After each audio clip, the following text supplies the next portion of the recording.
Hey, thank you for joining us. We have a special guest today, Tarishi Shuler. Did I get it right? No? Say your name. Tarishi. Tarishi. Yeah, you got it right. See, I knew I was going to mess that up as soon as the camera came on. But he is a very talented man, does a lot of things, juggles a lot of stuff and whatnot. So here he is. And I want you, right, Yeah. to tell everybody everything that you're doing. Everything I do. Everything, the whole gambit. So I am a poet, spoken word artist, educator, teacher, model, actor, bodybuilder. Mm-hmm. I think that's it. What's the difference? Because I know you said you're a poet and spoken word, Yes. right? I always wanted to know what's the difference between the two. The only difference is spoken word is poetry. Right, that's what I They're always both thought. the same. Mm-hmm. Spoken word is basically written with the intent to be said, to be spoken.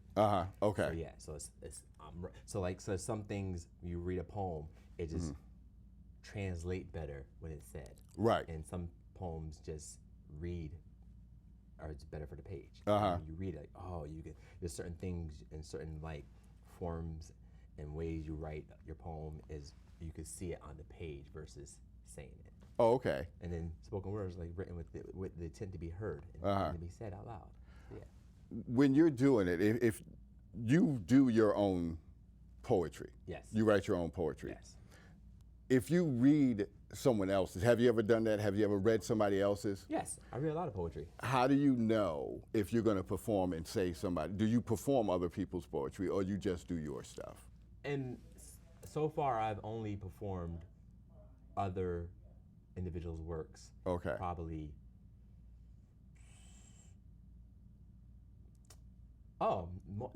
As I'm thinking about it, more times I could think of. Because usually there might be a tribute or a special. Okay. And they one time, a good friend, Shauna Milton, had this performance, and she was honoring the poets from the past and the present, and we had to recite poems of people that we admired, and she had a list of poems, of poets, and we picked one of the poems and recited their poems. Or if I'm doing a play or acting, right, and there's poetry in that play, I'm reciting someone else's work in that play. How do you get to the point where you know, because I try to write poetry, I don't know how good it is, whatever, right? But I see you guys, right, when you guys are reciting, which I call it reciting, you know. When you guys are standing up doing it, there's a lot of passion behind it. Yes. Right?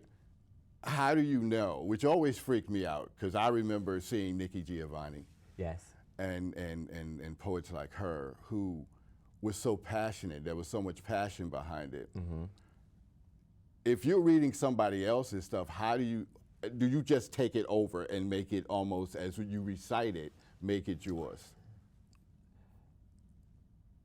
So it depends on the environment and what's going on. So are you familiar with Poetry Out Loud? I don't know, probably. I never heard it called that.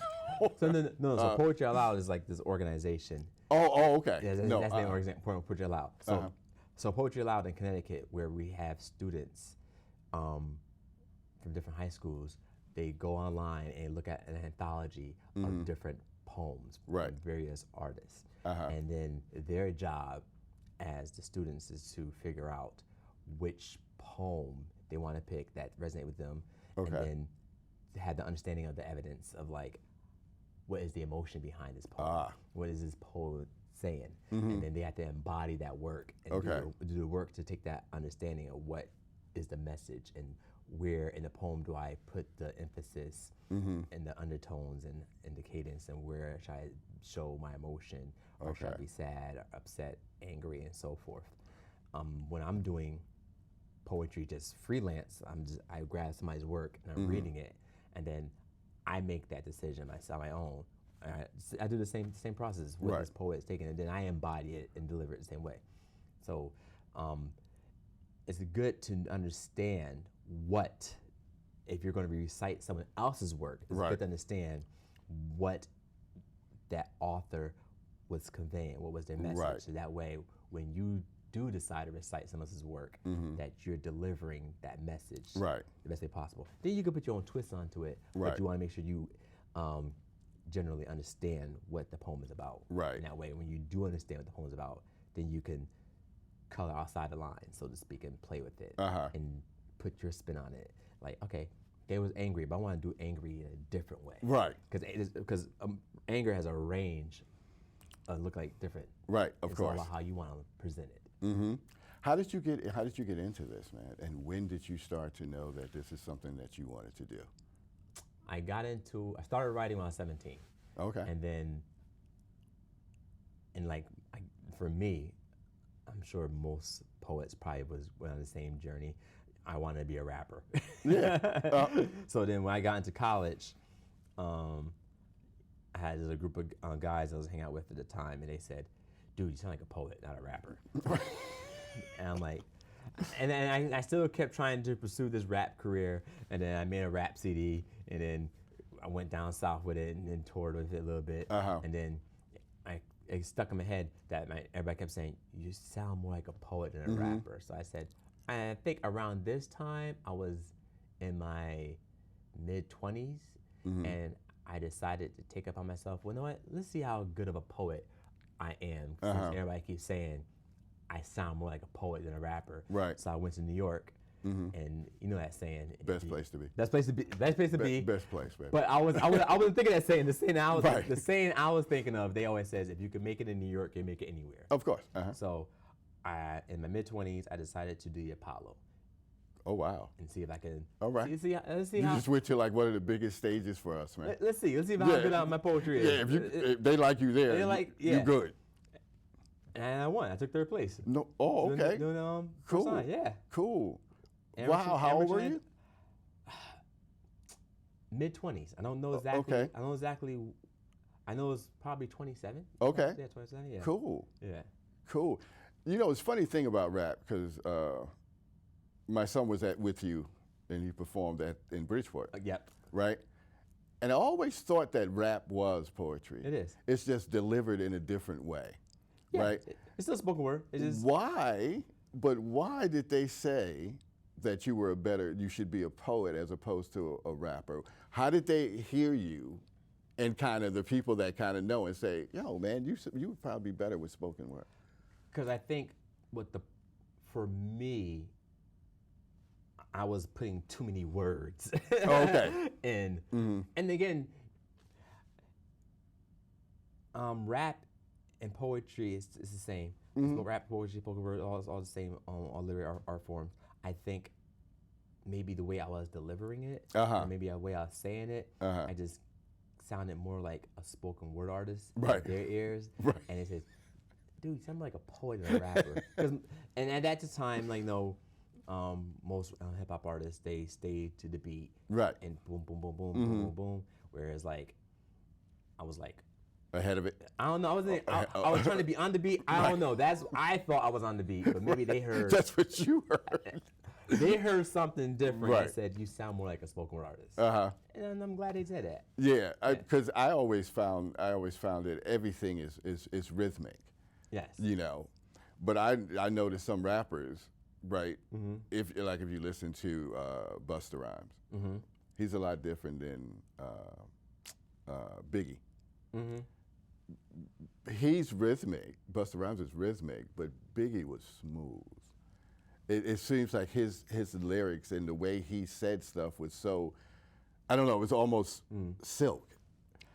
Busta Rhymes hits you over the head.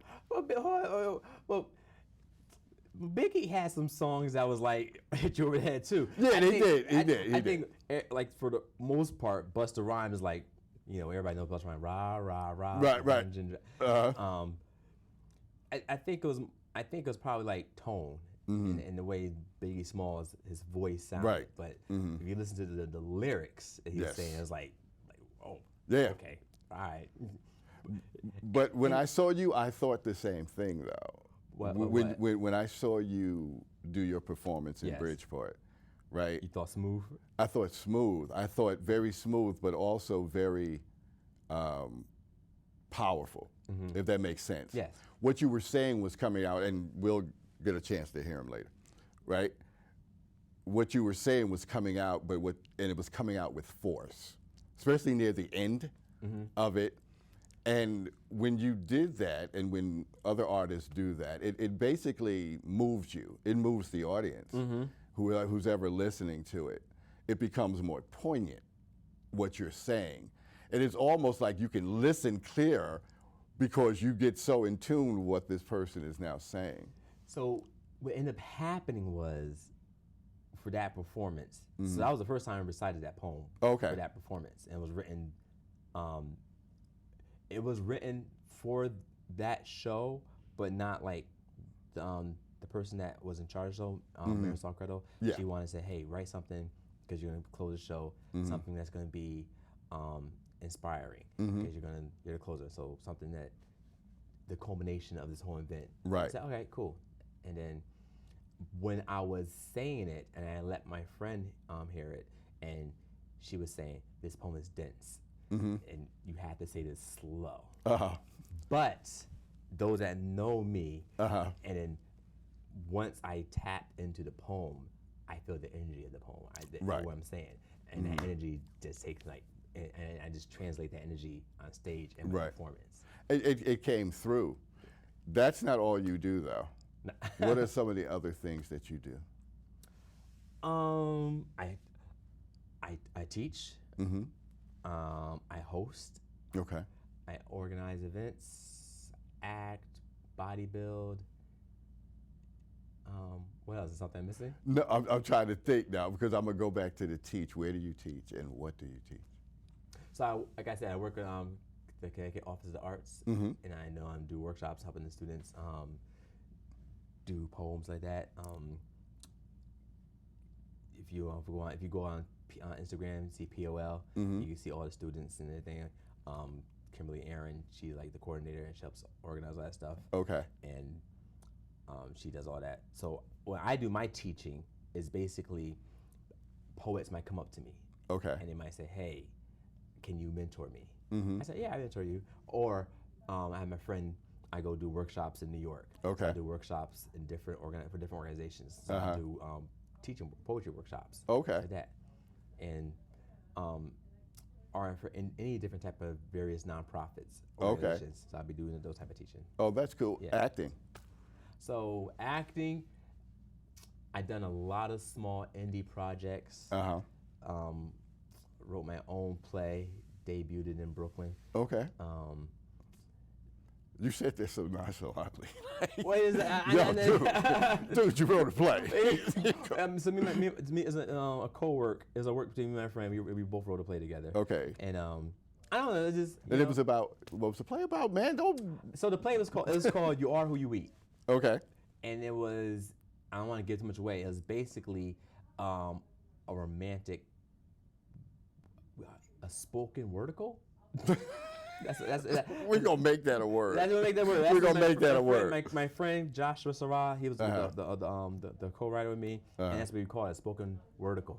Okay. And I don't want to give it away, because traditionally, when you see poetry and plays, for the most part, it's always presented the same way. Yeah.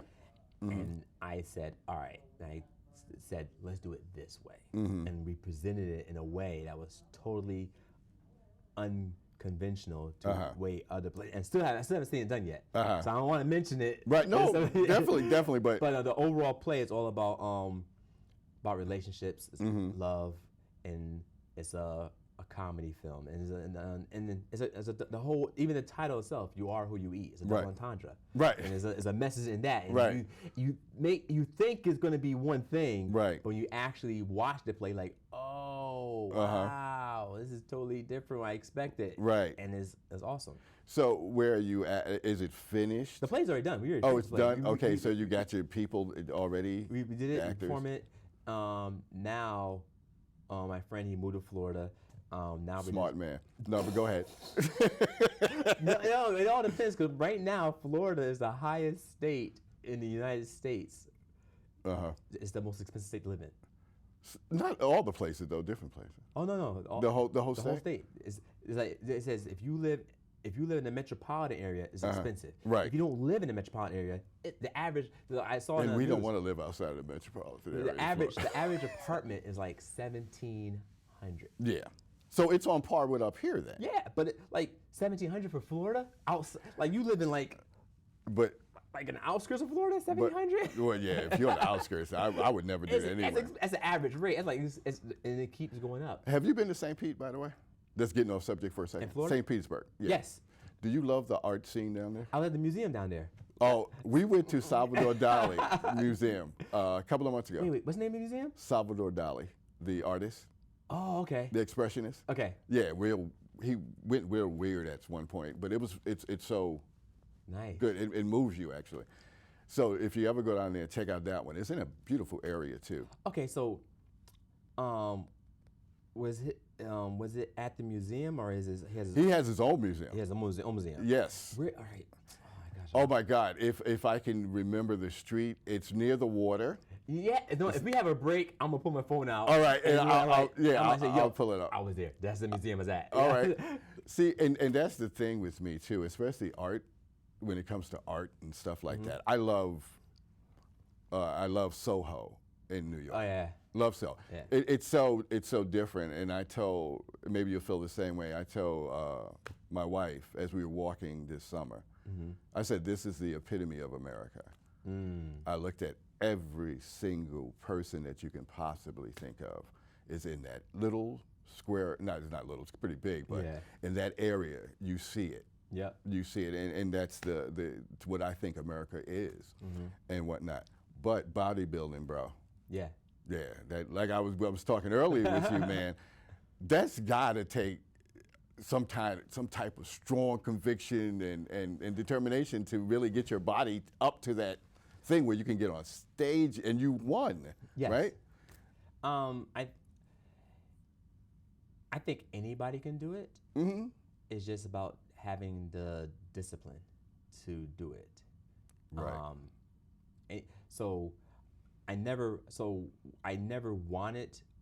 It all started off with me just wanted to get in shape, and then I wanted to get in shape to the point where I looked like I was in a competition. Okay. And I said, I want to do a competition without the intention of actually winning. It was like this weird place. Yeah, you Right. win, cool. If you don't win, you Yeah. don't win. I just wanted to say, for me, I'm like naturally competitive, but in a healthy way. Right. And I said to myself, what says that you're at the highest peak of being in shape besides, hey, join a bodybuilding competition. Right. And then I did it and I ended up winning. I said, oh, okay. So now I'm gonna do it again. Just one more time. Just do one more time. Just say, hey, boom, just to do it as a professional, as a pro. Right. And then when I'm done, I'm tapping out and I'm gonna go back to martial arts. Martial arts, you're killing me. So I can't keep up with you. How is there enough hours in a day for you, dude? You know? We all had the same amount of time in a day. We all had 24 hours. It's all about we choose how we want to spend that time. So I didn't say this in the beginning. I started off growing up. I had 7 years of martial arts in my background. Oh wow! So So how far did you go? I What belt are you? I have 4 years Tong Soo Do. I won't count it. 6 months of Taekwondo. I took Wing Chun for 2 months, and then I did Wushu for 3 years. Which I have no idea what that is. All right, so Tong Soo Do is Korean style karate. Okay. Wing Chun is what I've heard of that. Bruce Lee. Bruce Lee, Wing Chun. which he can bind a lot of stuff together, right? Yes. Uh-huh. I don't know the history of Taekwondo. Know what that is, do I? And Wushu is with Jet Li. You ever seen Crouch Tiger, Hidden Dragon? Yeah. That's Wushu. Oh, okay. And Jet Li is his foundation is Wushu. Oh, okay. So, yeah, it's So Wushu. no one's gonna mess with you. No, so I learned my discipline from martial arts, and I tell people with discipline you could do anything. Right. As long as you have discipline. People are disciplined. They discipline different areas of their life. Right. But they need to learn how to focus that discipline in all aspects of their life. You said something that's really important to me. and I preach this, to my kids, to everybody that I run into. You said something about time. Right, you said, you know what I always say? I say that there is no such thing. It's a man's construct. It's day and night. There's day and night. There's the sun is up, the moon is out. We put, and tell me if you feel this way, we put restraints on ourselves because we have a time constraint. I got 2 hours to do this. I got to hurry up and do this because it's going to be 8 o'clock or it's going to be 12 o'clock or something like that. And I think that it restricts us from reaching our full potential as human beings, is that we're constantly rushed. And I'm a New Yorker, right? So I've been rushed all my life. I don't know anything but running to get to somewhere. Until I got older and I realized. MTA card, my wallet. I have one in mind too, man. I mean, does that make sense to you? Yeah. As somebody who is art, that has this art thing in your head. So to back it up what you said, like when you approach something like, all right, I have 2 hours to do this. So yes, if you're at a job, then you're let's say you punch in at 6 o'clock and you punch out at 1 o'clock, or you punch in at 9 o'clock, you punch out at 4 o'clock, whatever your time is. So you have to do that job that you're punching and punch out for. Right. And then it all depends on every single job is different. Your salary. So if your salary, you don't have no time. You punch in, punch out. However, you work longer hours because you still get paid the same amount no matter how much you work. That's so right. Now time is out the window. Right. Where now, if I'm working hourly, so I'm gonna work within this time frame, and then if I go over this time frame, now I'm gonna get time and a half. Yes. But to add what you said and to change it and make people think about it, like we go to work, we work with somebody else, and it's natural because we've all been taught that. Of course. And you spend 7 hours a day at your job. And I told this to somebody one day, and they wanted to be a full-time artist, a full-time whatever. Right. And I said, are you spending, you're put into the habit of going to work for somebody else, spending 7 hours a day for somebody else. Are you spending 7 hours a day for yourself? It's easy to put 7 hours a day for someone else. Right. Because we know at the end of the week, we're going to get something in the end, which is something monetary, a paycheck. That's right. We don't see the idea of putting 7 hours a day in ourselves because we don't see that we're going to get a paycheck in the end, but you are going to get something in the end. That's right. You're developing yourself. You don't see it. It's happening within, and that's probably for some of us. We can't see that concept of developing and putting a lot of time in ourselves, because we don't see the fruits of our labor quicker than we do at a job. I know if I do X, Y, and Z, I get this at the end of the week. That's or right. If I get paid bi-weekly, I get this in 2 weeks. In 2 weeks, right. And that's the thing, all of our kids are basically, they work every now and then for someone, but they're independent in doing what they're doing. And my thing has always been, if you invest in you. Yeah. Because if you don't invest in you, right, and I found this out a long time ago. I worked for U.S. News and World Report. And I lived in New Haven, but of course the main office is in New York. So I basically commuted for 7 years from New Haven to New York. I was on Metro North, burning that track up, right? Realized something, right? I was actually working because I got to know the people who owned it, because they'd asked me to do stuff and come with them certain places, right? And I realized I would go down to their places where they lived, right, and saw the beautiful apartments and the $1 million stuff and all this other stuff and the galas that we would have to go to, right? And I realized something. I was never going to get that working for them. Nope.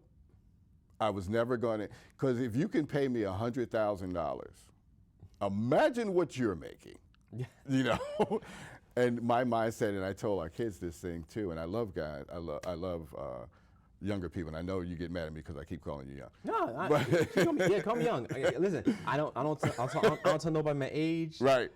I make this joke. I said I'll tell you, I'm only 23. Right. Because everybody thinks. That's what I'm thinking anyways. But anyway, with young people like you, I always tell you, if you guys can start thinking that at a younger age, than I did. You guys can do anything, and I love the fact that you're diversified. You're not just doing one thing. You've basically put yourself out there to do what you do.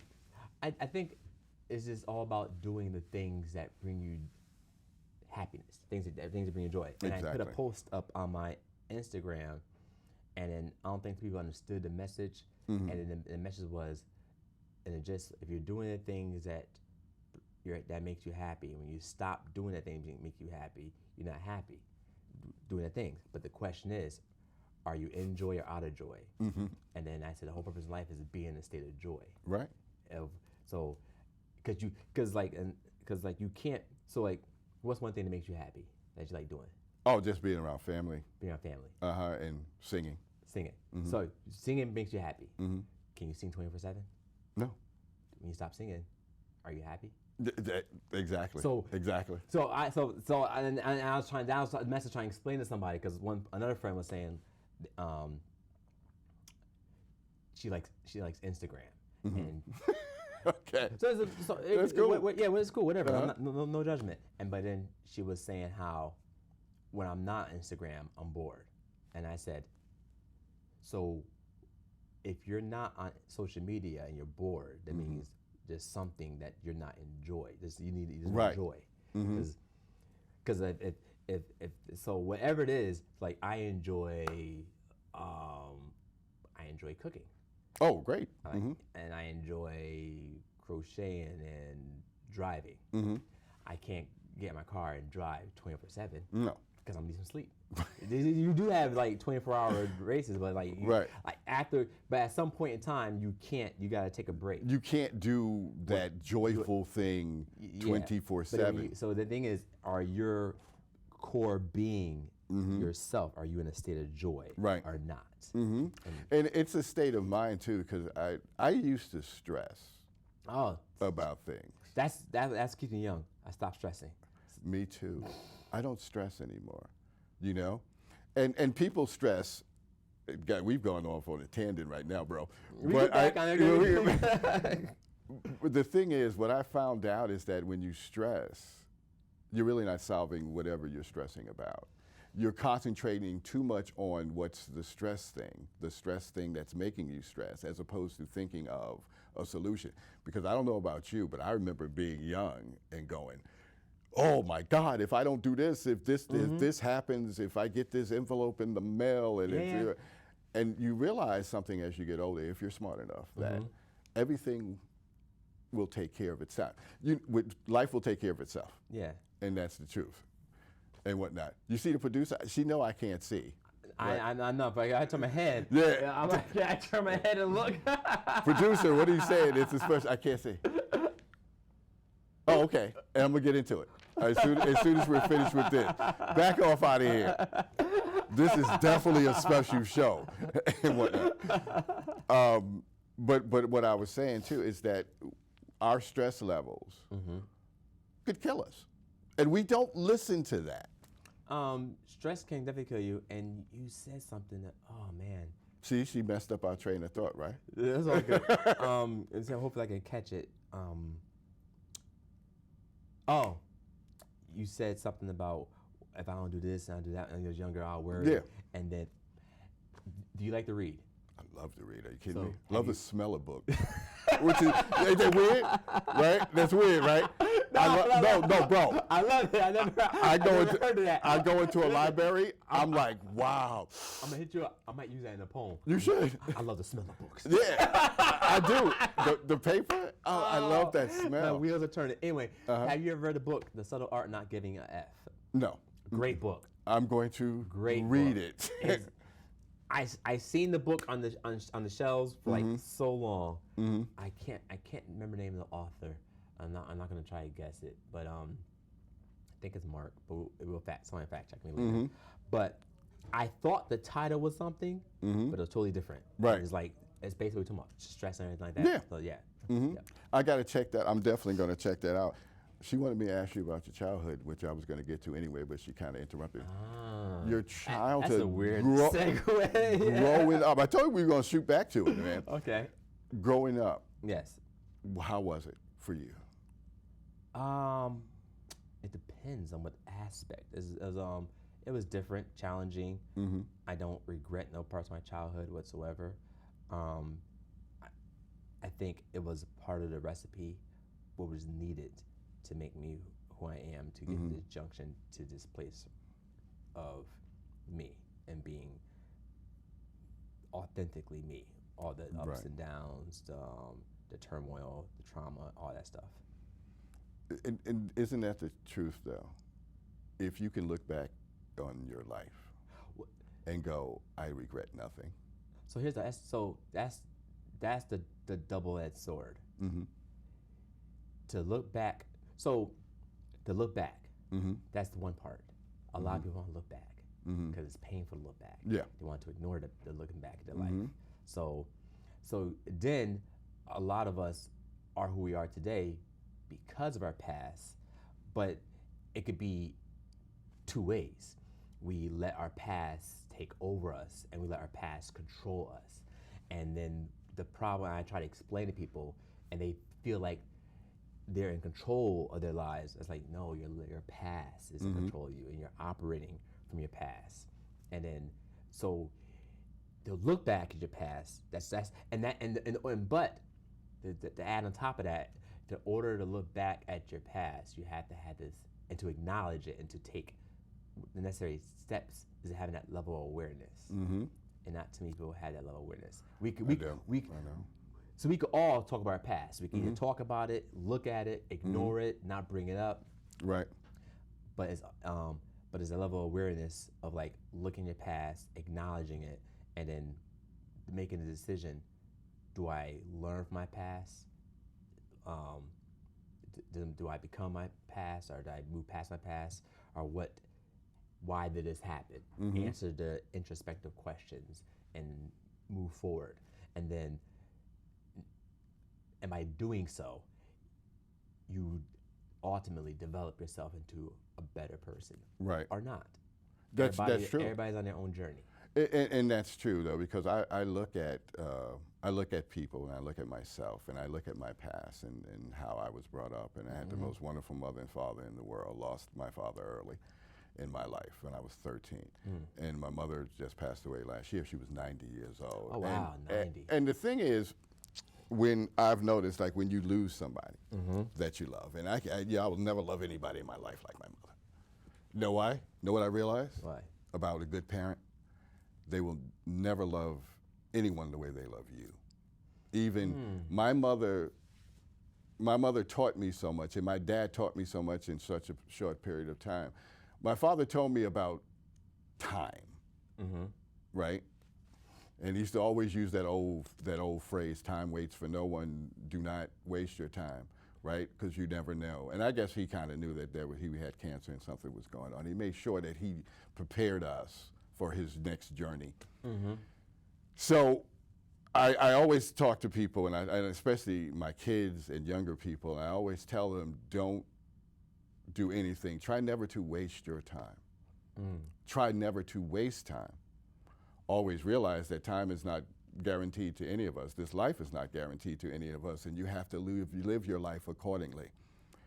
You know, and that's what I try to convey. And that's why, that's why we like to have people who are talented, who have a talent, who bring joy, who can make someone shed a tear, who has a talent to be able to move people, whichever way they move them, whichever way they feel like they're moved by a talent. And that's why, we have people like you on. Because at the end of the day, the only reason we asked you to come is because you moved the hell out of us, bro. Thank you. Thank you. And that was a long show, and we think that all the artists was good, was great. But to put whoever designed that show and said, okay, I'm gonna have this dude come on last, was great. That was a great way for us to hit the road. Because if you didn't take what you were saying with you home, you didn't get it. If you're in the what audience. did you get from it? I'm sorry. I can't be asking. Don't be asking me questions. It's my show, dude. You know what I got from it? You switched up when you flipping it on me.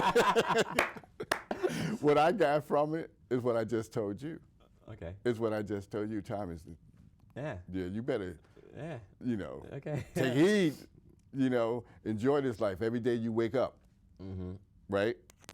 Thank whoever you want to thank, whatever your beliefs are, and hit it. Yeah. Do what you got to do. Time is short, bro. Yeah. Ooh. That, oh man. Time is short. But is it really short? I don't know. See, that's the thing. Isn't that the construct I tell you? 12 to 12? Is it really 12 to 12? Well, I spoke about that. I'm not gonna say, but there's a line in the poem I spoke about that made you think. Of course. Is it really I short? can't remember what it was, but it came out a little loud. The line was when the clock strikes midnight, it is gone in the next second, but now it's infinite. You know how deep that is, right? It's as deep as someone saying we're never going to have this moment again. This moment's never going to be here You're in the again. moment right now. And if you understand that, it's infinite. Yes, it is.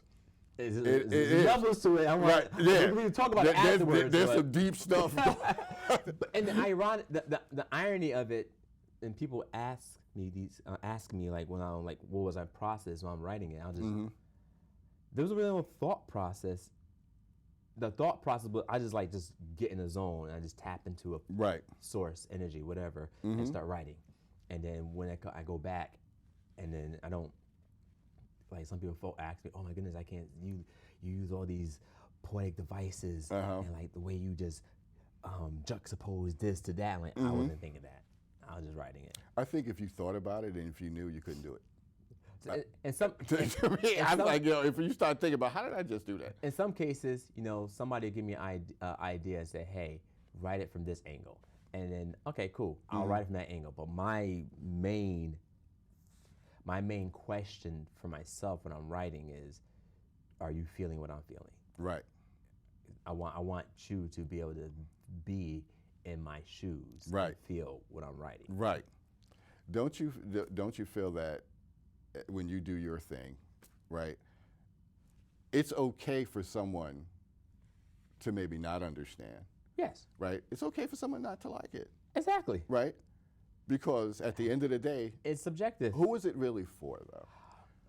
Who is it really for? Who is it really for? You want people to like your artistic ability, right? But tell me if I'm wrong, right? I know you're go. I'll let you do your thing. But isn't it really for you to, on a high scale, that this is what makes you happy? Yes. And though you do want to make other people happy, it is. I have to say, I have to agree with you. I'm telling my stories, and then I'm being as authentic as I possibly can and genuine, and tell it from my point of view.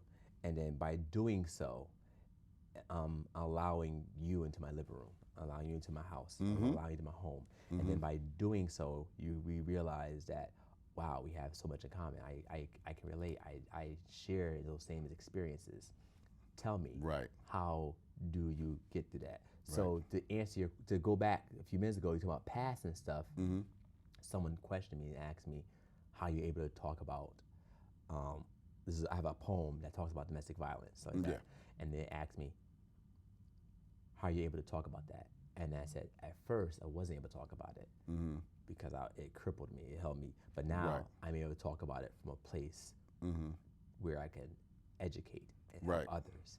And the things that you cannot talk about are the things that keep you in prison. Of course. Yeah. And the domestic violence, someone that you love dying. Anything. The different things like that can basically cripple you if you let it. Yes. The biggest thing in the world that I've found is when you speak it, when you let it out, when you talk about it. And that seems to be the hardest thing for us to do as human beings, is to basically, sometimes, I don't know about you or anything, but sometimes pain is best spoken aloud to me. I need to start writing this stuff down. Where did I hear it from? So a good friend of mine told me I was going through something, and I talk about it in the poem, and then this is why I wrote it in the poem. Okay. And she told me, don't run from the pain, run towards it. That's right. And then I wish I could remember who I was listening to. It was recently. I'm not sure if it was Kendrick Lamar or. God, I love him.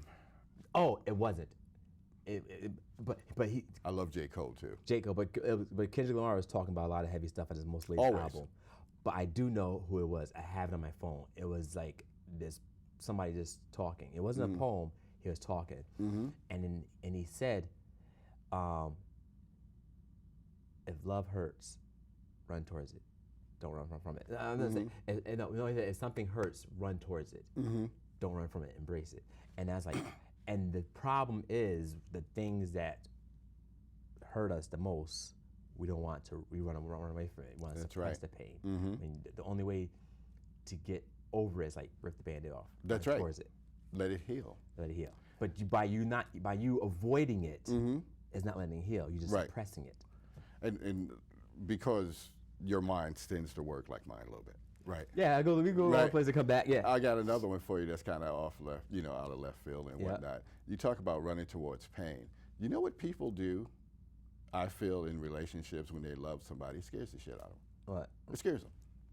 It scares them. It scares them to the point where they start doing weird stuff, and like you said, you run to the pain, right? But people are afraid, to me, to even something as a passion, like if you like to sing, poetry, whatever you like to do, it's not going to work. I don't think this is going to work, right? I'm too happy in this relationship, right? Even with your, like I said, a relationship meaning with someone or your work, it seems to me that a lot of people are so scared of something not happening or something falling apart. You know what I found out as I get older, right? For every person that I've loved in my life that I am no longer with, I love the hell out of them. Know why? Because it made me who I am now. It gave me the strength to move forward. Because, you get out of a bad relationship and you really love somebody, right? And you survive. So, yeah. Well, it makes you stronger. And people don't believe that sometimes. Some people, sometimes it makes you strong. So, either that or break you down. So everything, it's funny, everything we're talking about is in that poem. That's probably why I'm talking about it. And the crazy part about it is, it's funny, I don't talk about it.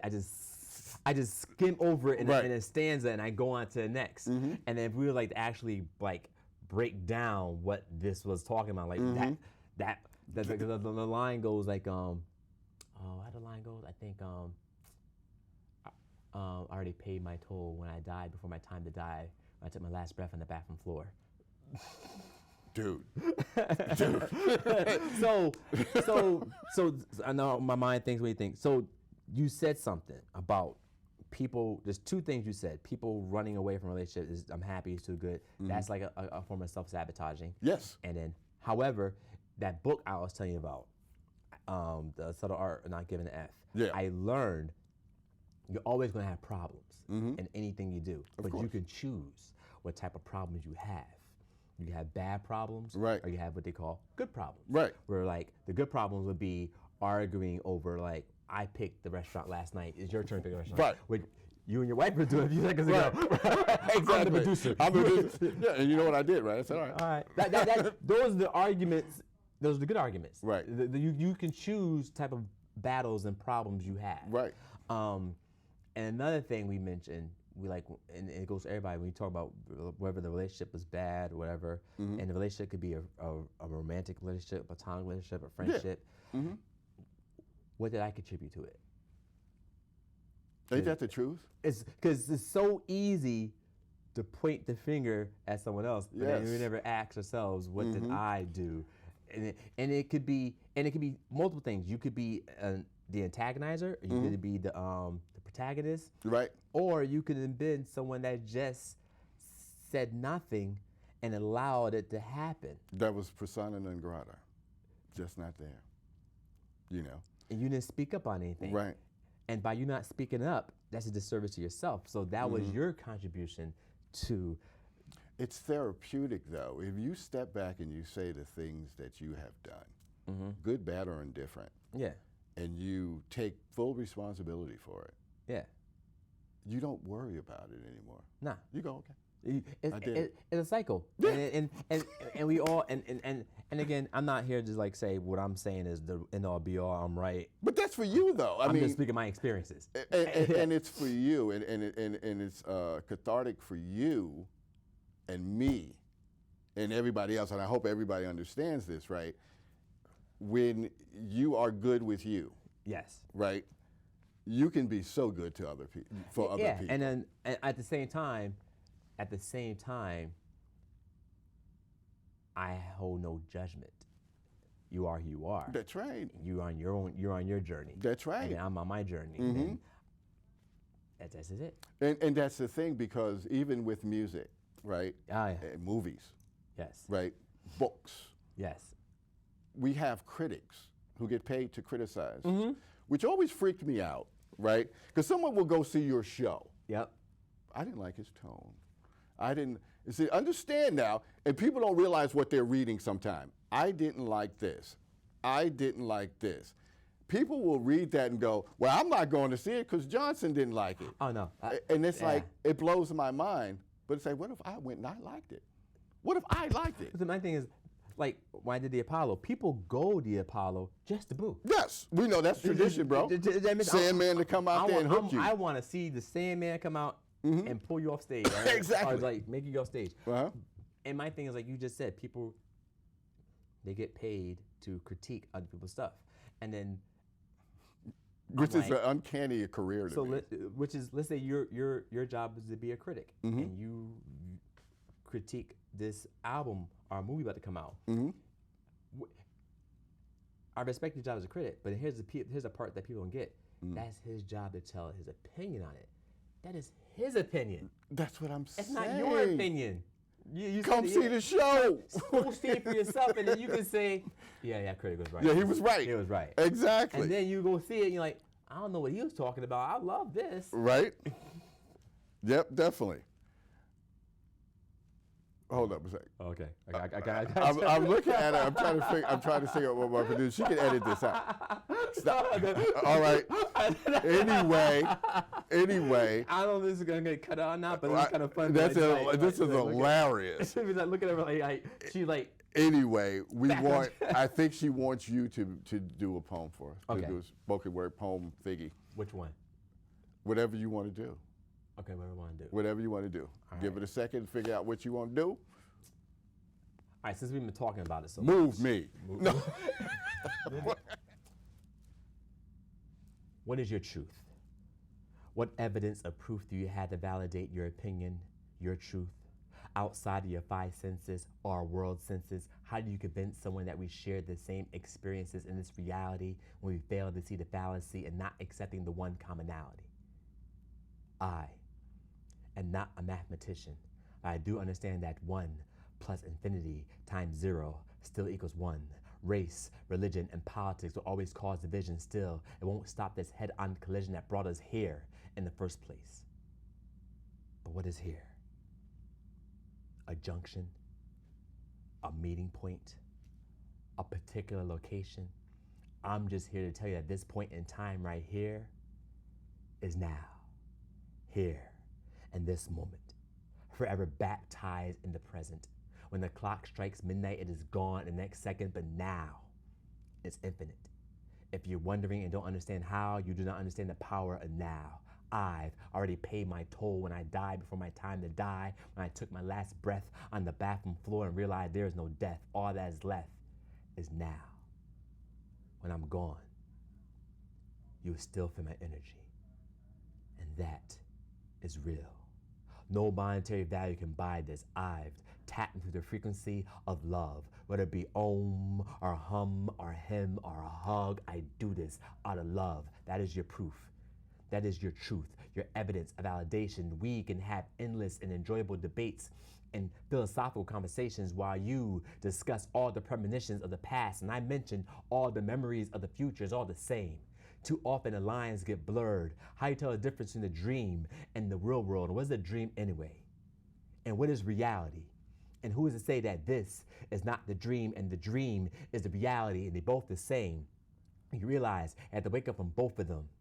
And that's why we're here. That is your truth, your evidence of proof, your philosophical conversations. That is your truth, your evidence of proof, our validation. We are not here to take the time to find the perfect pitch to the right song or find the perfect poem to rhyme. Understand that this is our time. We are masters of our own universe. Universe translate into Latin, meaning whole, collective, together into one. So ergo, like the Beatles, come together right now. But this is bigger than me. My campaign is unity. My religion is love. That's why we do this. That is the truth. That is your evidence of proof, your validation. After you have recited your song or your poem out of love, you know you have found home. Heaven is only one verse away. Who's to say we have not found it anyway? And after all the songs have been sung and after all the poems have been spoken, we'll still feel your energy. Millions of miles away, we'll always still feel your energy. At the end of the night, even when you walk away from the mic. My man. That was everything that we were talking about, condensed in that short period of time. You know, life, the things that we do, the life that we live. I got to thank you for being here, man. Thank you for having me. It's like one of the best interviews I've had on this It was show. deep. It was fun. Yeah, it was fun. It was we went deep. around. We went around the world. We went around the whole world. Yes, we and did. it's like, it came right back Yeah. to that spot. We hope that people can understand this, get it, understand that this is what life is. Life is right now. It's now. It's now. Yep. Always say this as I end the show. Man makes plans. God smiles. Please take care. Be good. Bye-bye. You know, that, and that always, I heard that.